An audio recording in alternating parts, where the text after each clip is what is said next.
Hey guys, welcome back. I hope you all are doing well. Today I thought we would do a June wrap-up because after months of not reading much of anything at all, I finally have a few things to talk to you guys about. So in June I managed to read 2 books in their entirety, and I thought I would start off with those and then talk briefly about what I am currently reading.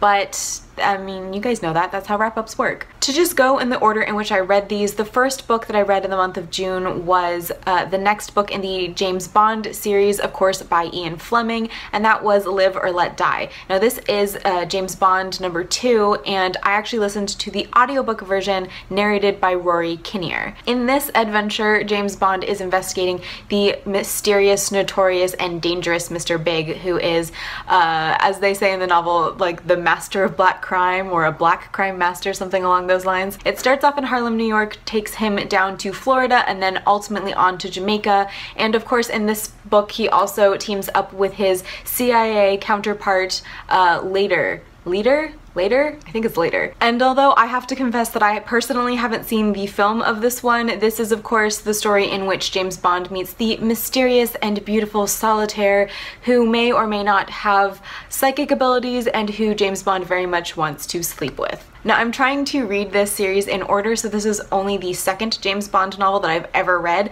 but I can already tell that they're going to be solid, like 2.5, 3-star reads for me.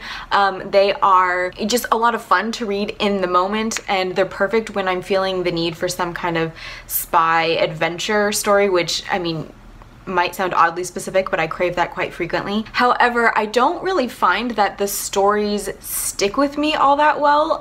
For example, I remember a few scenes from this book, a few scenes specifically, but other than that, the majority of it I don't remember. I don't actually remember what was at stake and why they were investigating Mr. Big, aside from the fact that he was some kind of crime syndicate. If you're looking for something just fun and kind of old-fashioned spy goodness stuff, I would recommend these, but otherwise I wouldn't come looking for like amazing literature or anything. Things I really liked about this book included his friendship with the CIA's leader, however you say that. I think they've got this really kind of classic, like old-fashioned-y romantic relationship where they're obviously 2 very seasoned operatives. They've obviously done horrible things, seen horrible things, experienced horrible things, and yet there's a real affection for each other there. And I don't know, I just, as a fan of bromance, I really liked that in this book. And lastly, what I found really interesting about Live or Let Die is just how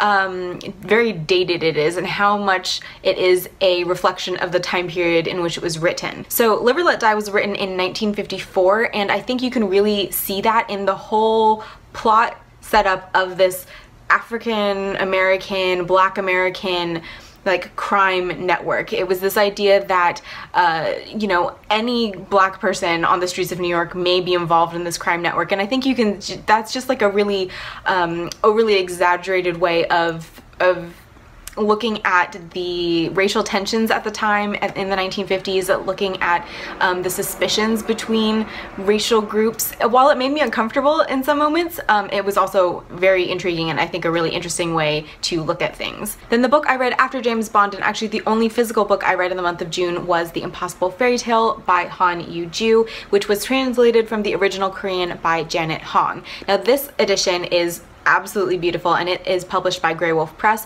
but I know in the UK Tilted Axis Press is coming out with its own edition, so if you live in the UK, keep an eye out for that one because that one looks equally as beautiful. Now I'm not really sure how to describe this one to you guys, so bear with me here, but this is a novel that comes at you in 2 parts, the first of which follows 2 girls who are about 12 years old. Now these 2 girls are complete opposites of each other. One is named Mia, and she is considered a lucky girl, or a lucky child, because she has all of the colors in the world and she doesn't know pain or suffering or death, and she's just very innocent. The other child is so luckless that nobody ever takes notice of her or really knows anything about her. In fact, they don't even know her name, and she's just called the child the whole time. If Mia has all the colors in the world, then the child just has darkness and pain and angst and suffering, and I think you can really look at them as 2 halves of one person. I would say this first half of the book is very much a character study looking deeply at Mia and the child,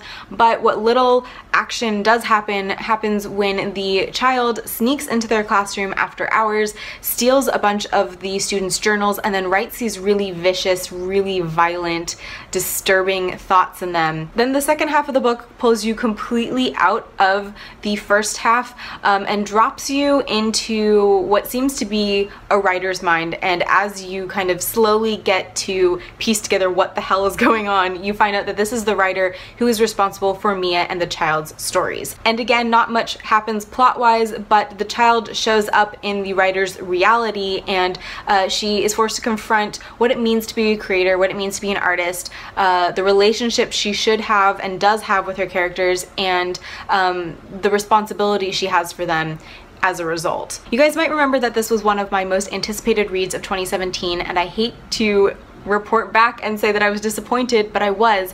It was not the reading experience I was hoping for. It was incredibly, incredibly hard to get through, and it in fact took me all month long, and I honestly don't think I would have finished it if I hadn't already committed to writing a review on this for April magazine, which I will link down in the description. If you guys want more coherent thoughts on that, I would definitely check out my written review. I make a lot more sense there. I feel like I should start off by saying that Han Yujoo is in no way a bad writer, and I think that in order to pull off something this fractured and fragmented and kind of schizophrenic, you need to have incredible technical skill as a writer, and I would give her that. And maybe if you're into more experimental fiction than I am, you would appreciate this more or enjoy this more, but I just found it so very disorienting. I found it really just not a book I wanted to pick up and keep reading, which is why it took me so long to get through. I will say I think the first half of the novel had a lot of potential, mainly because it was this really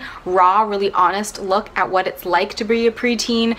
She does not sugarcoat the angst or the violence or the just intensity of your thoughts and sometimes your self-hate. However, the text as a whole is just too self-aware, and I get that she's trying to write a book about writing a book, about artistry, about creating, but I just felt that kept pulling me out of the narrative, and overall it just didn't really work for me. So I ended up giving this one 3 stars on Goodreads because, like I said, she has amazing technical skill as a writer, but I would probably give it 2.5 stars if I was given the option. Then after spending literally all month slogging through The Impossible Fairy Tale, I felt like I needed a bit of a palate cleanser, so I decided to pick up some Jane Austen, and I am currently rereading Northanger Abbey. Now this is one of the few Jane Austen novels that I had only read once previously, so this is my first reread, and I have to say I'm really enjoying diving back into the story, and I forgot just how much I actually loved this one. This is of course the story of the young woman Catherine Morland, who grew up in the countryside and in this novel gets to go to Bath for the first time and get introduced to society. I definitely think this is one of Jane Austen's funniest novels, and I think that if you want a book for book lovers, this is the way to go. There's one particular scene in here where Catherine has just kind of met a man and then thought he was very attractive and has kind of been thinking about him all day, and her friend Isabella is like, yeah, but wouldn't that be awful if you never saw him again? And she's like, well, no, not really, because I'm reading a really great book right now, and that is really all that matters to me.